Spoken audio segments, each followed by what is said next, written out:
So Vincent made me stand there in our apartment hallway while he literally sniffed my work scrubs like some kind of deranged bloodhound because I took an extra 10 minutes at the Acme. 10 minutes. I was stuck behind this lady with like 40 coupons and he's standing there going, "Who were you really with?" and demanding to smell my clothes for another man's cologne. What cologne? But there I was at 7 p.m., arms out like I'm being searched at airport security while my boyfriend of 3 years sniffed my shoulders and kept asking why I took so long. The coupons lady. That's why I took so long. But he pulled up his stupid app that tracks my location and showed me that I'd been stationary in the parking lot for 4 minutes after leaving the store, so clearly I must have been meeting someone. I was putting groceries in my trunk. In November rain. It takes a minute. But no, I had to pull up my bank statement on my phone right there to prove I'd only been to Acme, show him the receipt with the timestamp, and explain why I'd paused in the parking lot. And you know what? I did it. I explained everything like it was completely normal for a grown woman to have to prove she went grocery shopping. This is my life now. This is what I've been doing for 2 years. It started so slowly I didn't even notice I was drowning. Vincent's ex Ashley cheated on him 3 years ago. And I mean, she really did him dirty. Like screwing his former roommate kind of dirty. When we started dating in late 2021, he was still pretty messed up about it. He'd make these comments about how he never saw it coming, how she'd lied so easily, how he wished he'd paid more attention to the signs. I felt bad for him. He seemed so hurt and vulnerable, and I wanted to show him that not all women are like that. I wanted to be the one who proved that you could trust again. So when he asked if he could have my Instagram password a few months in, because it would make him feel more secure, I gave it to him. When he suggested I share my location with him so he wouldn't worry when I was driving home late from work, I did it. When he got anxious about me having guy friends and said it would mean a lot if I created some distance there, I did that too. Every single time he asked for something to help him feel safe, I said yes because I loved him and I wanted him to heal. But here's the thing about giving someone an inch. They will take the entire I-95 corridor. I work near Center City and my schedule is the same every week. Monday through Thursday, 7:30 a.m. to 5 p.m., with an hour lunch break at noon. Vincent knows this. He's known this for 3 years. But 6 months ago, he started calling me during my lunch break, demanding I video call him so he could see where I was. Not just a quick check-in call, a full video call where he wanted to see the restaurant or the break room or wherever I was eating. He said it was just to say hi, just because he missed me. But his eyes would scan the background looking for, I don't even know what. Male coworkers? Random men? Evidence that I was lying about eating a sandwich in my car? The first time he asked, I thought it was kind of weird but also maybe sweet. Like he missed me? But then it became every single day. If I didn't answer within 2 rings, he'd start texting. Where are you? Why aren't you picking up? What are you doing that you can't answer? And I'd be literally chewing and I'd have to drop everything to video call him and show him I was just eating lunch. My coworker Nora started noticing. She'd see me frantically answering these video calls and she finally asked me straight up if everything was okay at home. I made excuses. He's just protective. He just loves me. He just has trauma from his ex. She gave me this look like she wanted to say more but didn't. Then there's the phone thing. Every single night before bed, Vincent goes through my phone, and I mean through it. Text messages, Instagram DMs, Snapchat, WhatsApp, even my work email. He scrolls through everything from the entire day. If I got a text from a guy, doesn't matter if it's my boss Ricky asking or my cousin Hector sending a meme, Vincent needs a full explanation. Who is this? Why are they texting you? What do they want? Show me previous messages with them. I tried to push back on this exactly one time about 8 months ago. I told him I felt like he didn't trust me, and that going through my phone every night was making me feel anxious. He completely broke down, started crying, said he knew he was being crazy but he couldn't help it, that Ashley had destroyed his ability to trust, that if I really loved him, I'd understand he needed this right now. He promised he was working on it. He swore he'd get better. And like an idiot, I believed him and apologized for bringing it up. It's gotten worse since then, not better. He times my commute now. My drive from the work to our apartment should take 23 minutes according to Google Maps. If I take longer than 30 minutes, I get interrogated. Traffic? Show me proof. Stopped for gas? Show me the receipt. Had to run into CVS? What did you buy and why didn't you tell me you were stopping? It's like being on house arrest except I never committed a crime.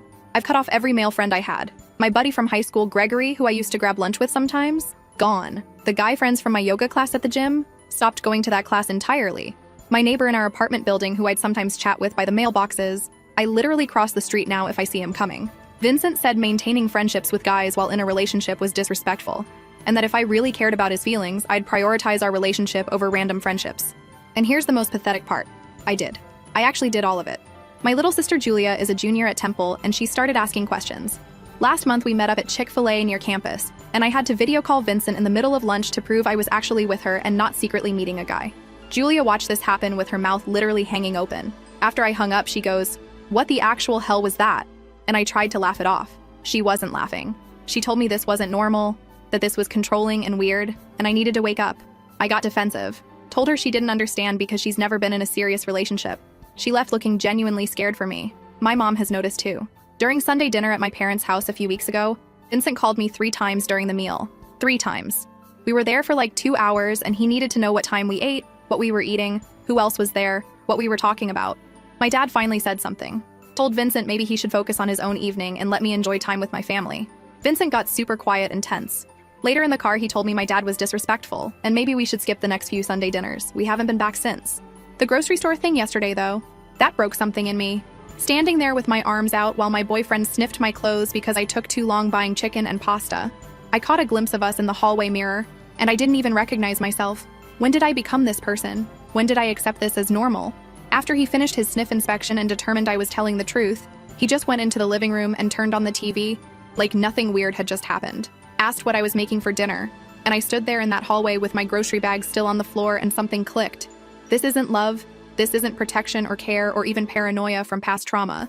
This is control. This is prison. I have a GPS tracker on me 24/7, my phone gets searched daily, I can't have male friends, I can't take an extra 5 minutes anywhere without an interrogation, and I just let my boyfriend smell me for evidence of cheating. What the hell have I been doing for 2 years? I made dinner. We ate. He told me the pasta was a little overcooked. Then he took my phone for his nightly scroll through while we watched TV. I sat there watching him read through every single message and I realized I felt nothing. No love, no affection, just this hollow, tired feeling. This morning I went to work like normal, but the whole time I was thinking about that hallway moment, about my sister's face, about my dad's comment, about Nora's concerned looks. During my lunch break, Vincent called for the daily video check-in. I stared at my phone ringing, and for the first time in 2 years, I let it go to voicemail. He called back immediately. I didn't answer. Then the text started. Where are you? Why aren't you answering? What's going on? Are you okay? Call me back right now.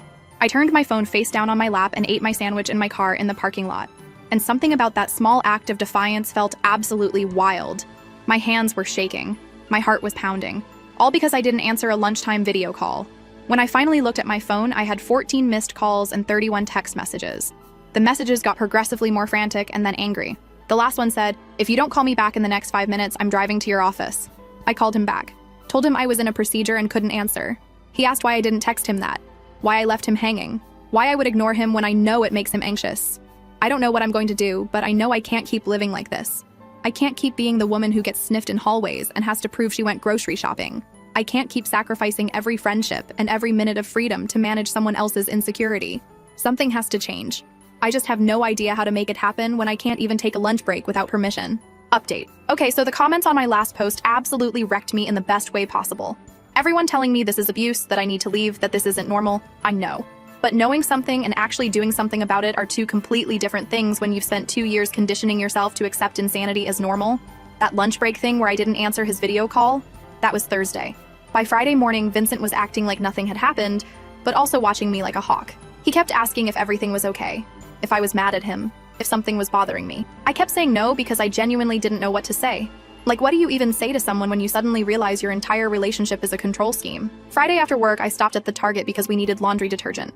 Just laundry detergent. I texted Vincent that I was stopping, because apparently that's a thing I have to do now. And he immediately called. Not texted back. Called. Wanted to know which Target, what I was buying, how long I'd be. I told him maybe 15 minutes, and he goes, "Okay, but if you're longer than 20, I'm going to worry, so just keep me updated." I'm standing there in the cleaning supplies aisle having this conversation, and this older woman next to me is just staring. She heard the whole thing. When I hung up, she looked at me and goes, "Honey, is everything all right at home?" And I literally almost started crying in the middle of Target. I just grabbed the detergent and left. But here's where it gets worse. I got home in 18 minutes. I know because I was watching the clock like my life depended on it. And Vincent was sitting on the couch with his laptop open. He'd been tracking my location the entire time. He knew exactly when I'd left work, when I'd arrived at Target, how long I'd been inside, and when I'd gotten home. He showed me the little map with my route marked out and was like, "See, you made great time." Like he was congratulating me for completing a task efficiently. I just stood there holding this bottle of Tide and something in me snapped.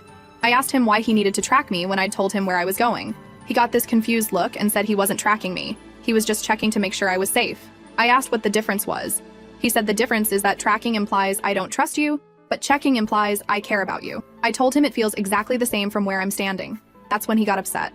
Started going on about how he's been trying so hard to work on his trust issues, how he's been doing so much better, how it's not fair for me to act like he's some kind of controlling monster when all he's doing is caring about my safety. He brought up Ashley again, said she used to get mad at him for asking questions too, and that's how he missed all the signs that she was cheating. Said he refuses to be that naive again. I told him I'm not Ashley. I've never been Ashley. I've spent 2 years proving I'm not Ashley, and it's never been enough. He got really quiet. Then he asked if I was trying to pick a fight with him, if I was looking for an excuse to break up with him, if there was someone else and this was my way of creating distance so I could cheat guilt-free. The audacity. I've given this man every password, every login, every second of my location data, cut off every male friend, video called him from my lunch breaks for 6 months straight, and he's asking if I'm trying to create distance so I can cheat. I told him that was insane. He said it wasn't insane, it was a legitimate question given that I was suddenly acting different. I asked him what different meant and he started listing things. You didn't answer my video call on Thursday. You seemed annoyed when I checked in about Target. You're being defensive right now. You haven't seemed as affectionate lately. I'm standing there listening to him build this case against me using normal human behavior as evidence, and I realized this is what he does. This is what he's been doing. Anytime I show even the slightest resistance to his surveillance, he flips it around and makes it about me being suspicious, makes it about me pulling away, makes it about me potentially cheating. And then I apologize and prove myself all over again. Not this time. I told him I needed some space to think. He asked what that meant. I said it meant exactly what it sounds like. I need space. He wanted to know if space meant we were breaking up, or if space meant I just needed a few hours or what because he needed clarity. I said I didn't know yet and he lost it. Started yelling about how I can't just say I need space without explaining what that means. How that's manipulative and unfair. How I'm punishing him for caring about me. How if I'm having doubts about us, then I need to say that clearly instead of being vague.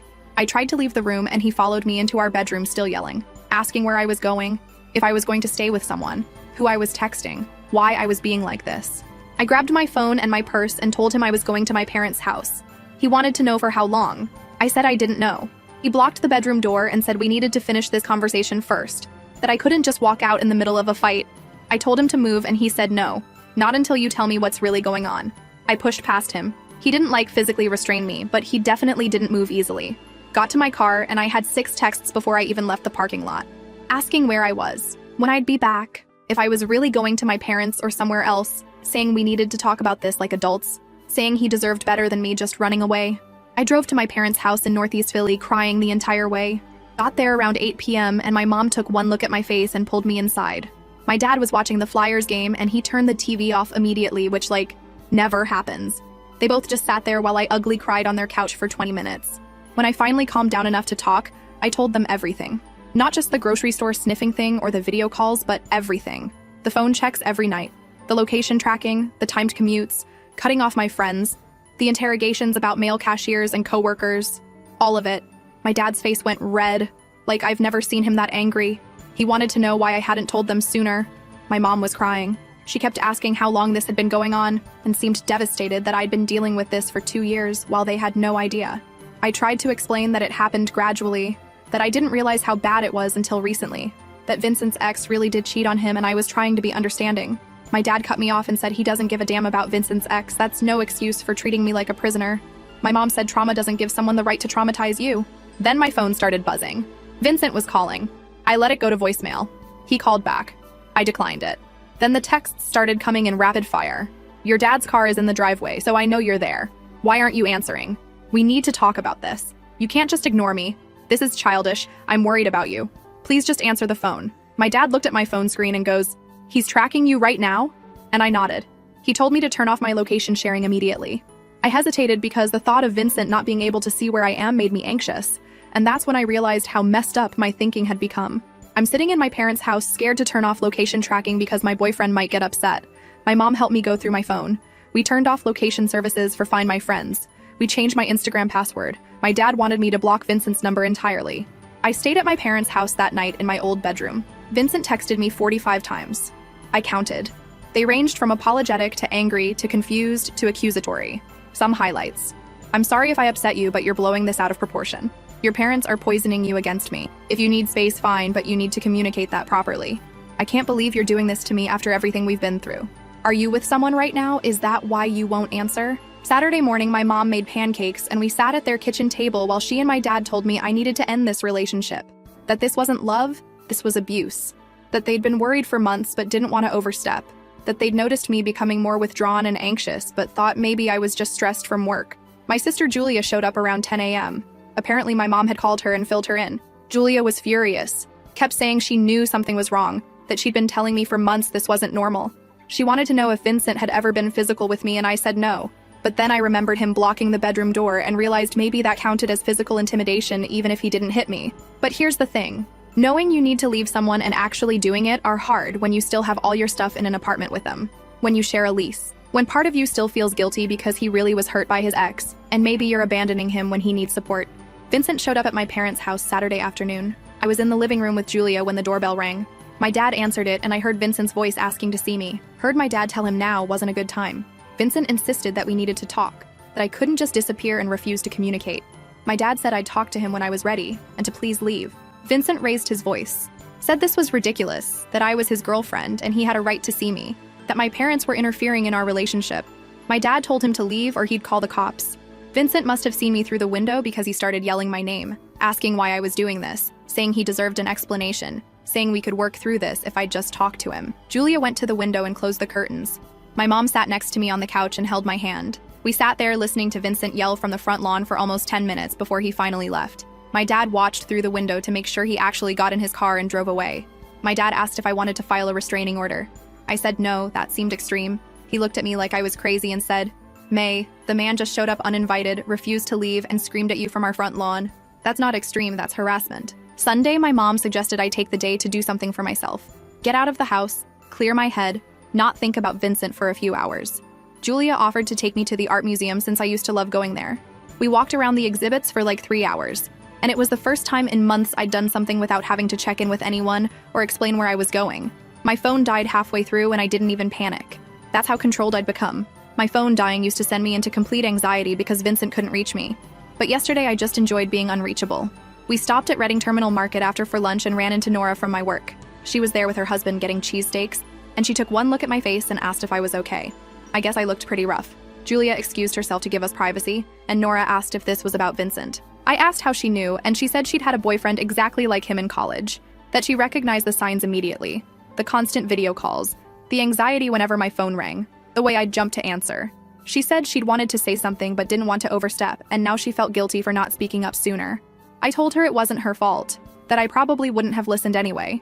She gave me her number and told me if I needed anything, a place to stay, someone to talk to, help moving my stuff, to call her. Said her husband has a truck and they'd help me move out whenever I was ready. That offer made me realize I actually have to do this. I can't just hide at my parents' house forever. I have to go back to that apartment and get my things. I have to actually end this relationship, not just avoid it. Last update. I went to work Monday morning and Vincent was waiting in the parking lot. I pulled into my usual spot at 7:15 a.m. and there he was, leaning against his car with 2 coffees from Wawa, like this was some romantic gesture. When he saw me, he held up one of the cups and smiled like we were just a normal couple having a normal Monday morning. I sat in my car for a solid minute trying to decide what to do. Part of me wanted to just drive away, but I had clients scheduled and I wasn't going to let him ruin my job. So I got out and walked straight toward the office entrance without acknowledging him. He followed me, started talking about how he'd been up all night thinking about us, how he'd brought my favorite coffee as a peace offering, how he really wanted to talk before I went into work. I told him I had nothing to say to him right now, and he grabbed my arm. Not hard, not violently, but he grabbed me. And when I looked down at his hand on my arm and then back up at his face, something shifted in me. I yanked my arm away and told him to never touch me again. He looked genuinely shocked, like he hadn't even realized what he'd done. Started apologizing immediately, saying he was just trying to get my attention, that he didn't mean anything by it. I walked into the office and he didn't follow me inside, thank God. But I could see him through the window sitting in his car, just sitting there, watching the building. Nora noticed immediately when I came in, asked if that was Vincent outside, and I said yes.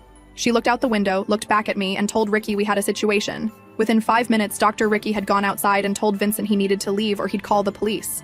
Vincent tried to argue that he was just waiting for me, that we needed to talk. Ricky told him this was private property and he was making staff uncomfortable. Vincent finally left, but not before texting me that this was humiliating and unnecessary. Around 11 a.m., my mom called.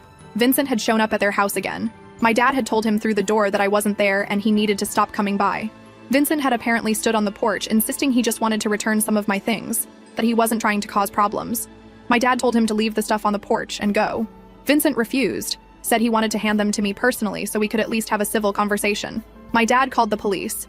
Vincent left before they arrived but filed a report anyway. The officer told my parents that if Vincent came back, they could pursue a restraining order, but right now it was just a domestic dispute and Vincent technically hadn't broken any laws. That pissed me off. He was stalking me, showing up at my work, showing up at my parents' house repeatedly, refusing to leave me alone, but apparently that's just a domestic dispute. During my lunch break, I called Julia and told her I needed to get my stuff out of the apartment, that I couldn't keep avoiding this. She said she'd skip her afternoon classes and meet me there with Mom. I texted Nora and she said she and her husband Greg could meet us at 6 p.m. with their truck.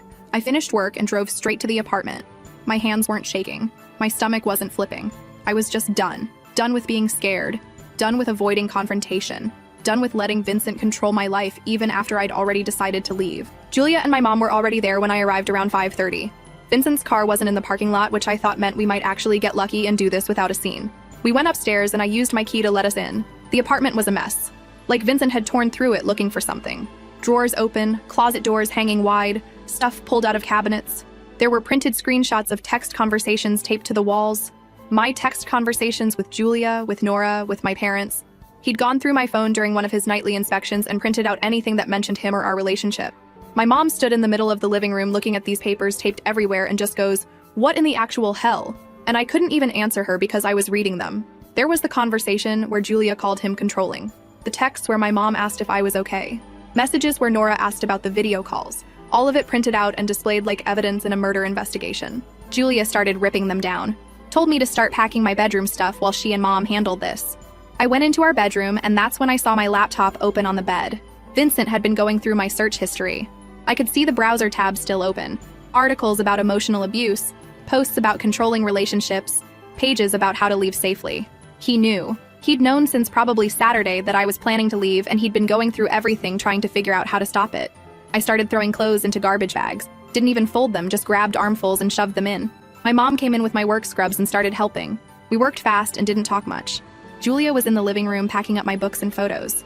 We'd been there maybe 20 minutes when I heard the door open. Vincent came into the apartment and just stopped when he saw all three of us there with garbage bags full of my stuff. He looked at me and goes, "So this is really it then?" And I told him yes. He wanted to know if we could talk alone, without my family there. I said no. He asked why I was being like this, why I couldn't just have a mature conversation with him without an audience. I told him we were way past mature conversations, that I was taking my things and leaving and he could deal with the lease however he wanted. He started walking toward me and Julia stepped between us, told him to back up. He ignored her and kept talking to me about how I was overreacting, how everyone fights, how we just needed some space to cool down and then we could work through this. I asked him if he thought taping my private conversations to the walls was normal, if he thought tracking my every movement was normal, if he thought showing up at my work and my parents' house repeatedly was normal. He said he only did those things because I was shutting him out, because I wouldn't talk to him, because he was desperate to understand what was happening. Classic. Somehow this was all my fault for not communicating properly. My mom cut in and told Vincent he needed to let us finish packing and leave. He said this was his apartment too and he had a right to be here. She said fine, but he needs to stay out of our way. He sat down on the couch and just watched us pack. It was the most uncomfortable thing I've ever experienced. Nora and Greg showed up with the truck around 6:15. Vincent's whole energy changed when another man entered the apartment.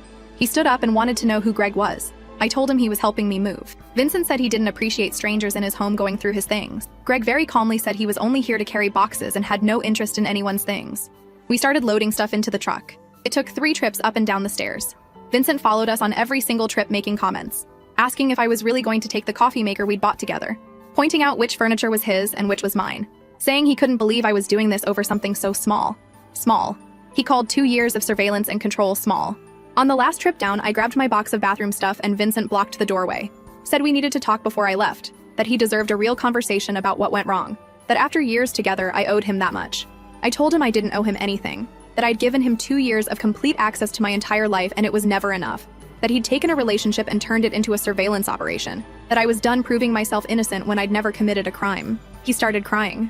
Actually crying, saying he loved me, that he'd never meant to make me feel controlled, that everything he did was because he was scared of losing me. Said if I'd just come back inside we could talk about boundaries, about what needs to change, about how to move forward. I asked him if he seriously thought boundaries would fix this.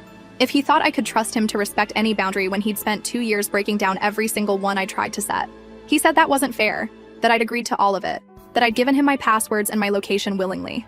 And he was right. I had agreed to it. Because he'd manipulated every single request into a test of my love and faithfulness. Because he'd made me believe that if I really loved him, I'd prove it by giving up my privacy. Because he'd convinced me that normal relationship boundaries were actually signs of having something to hide. I told him all of that. Told him that agreeing to something under manipulation isn't the same as consent. That I'd spent 2 years trying to heal his trauma while he traumatized me. That I was done sacrificing myself to manage his insecurity. Julia lost it. Told Vincent he was delusional if he thought any of his behavior was normal. that showing up at someone's workplace and their family's home repeatedly is stalking, that sniffing your girlfriend's clothes for cologne is unhinged, that timing commutes and demanding video calls during lunch breaks is controlling. Vincent told her to stay out of it, that this was between us.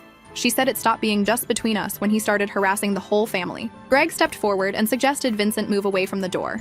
Vincent looked at him, and for a second I thought he might actually try to fight, but then he just stepped aside and goes, "You're going to regret this." Not in a threatening way, more like a prediction. Like he genuinely believed that one day I'd wake up and realize I'd made a huge mistake leaving him. I walked out with my last box and didn't look back. We got everything loaded and I drove to my parents' house with my mom. Julia and Greg and Nora followed with the truck. We unloaded everything into my old bedroom and my parents' garage, and by 9 p.m., I was sitting on my childhood bed surrounded by garbage bags full of my life. Vincent texted me 89 times that night. I read every single one. And then I blocked his number. Blocked him on Instagram, Snapchat, WhatsApp, everything. Changed all my passwords again. Turned off any location sharing I might have missed. My dad helped me go through my phone settings to make sure there weren't any tracking apps I didn't know about. That was Monday night. Tuesday I went to work and Vincent wasn't there. Wednesday I went to work and he wasn't there either. Thursday afternoon he showed up at my parents' house while I was at work. Left a bag of my things on the porch with a note that said, "I'll always love you and I hope someday you'll realize what we had." What we had was him controlling every aspect of my existence while I convinced myself it was love. Friday my dad and I went to the courthouse and I filed for a protection from abuse order. The clerk asked me if Vincent had ever hit me and I said no. She asked if he'd threatened me and I said not directly. She asked what the basis for the order was and I told her about the location tracking, the showing up at my work and my parents' house multiple times, the refusal to accept that the relationship was over, the phone surveillance, the isolation from friends. She approved a temporary order. Vincent has a hearing scheduled for next month where he can contest it if he wants. My mom thinks he'll show up and try to convince the judge that I'm overreacting. My dad thinks he'll realize he's beat and leave me alone. Julia thinks he'll violate the order within a week. Nora thinks he'll find a way to blame me for everything and somehow make himself the victim. I don't know what he'll do. What I do know is that for the first time in 2 years, my phone isn't being searched every night. I can stop at Target without timing myself. I can eat lunch without a video call. I can talk to male coworkers without preparing an explanation. I can exist without surveillance. So yeah, I left. I'm staying at my parents' house until I can find my own apartment. I'm going to therapy next week.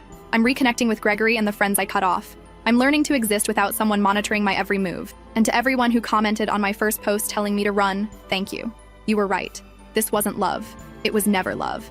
It was control dressed up as caring, surveillance disguised as security, and isolation packaged as protecting the relationship. I'm out, and I'm staying out.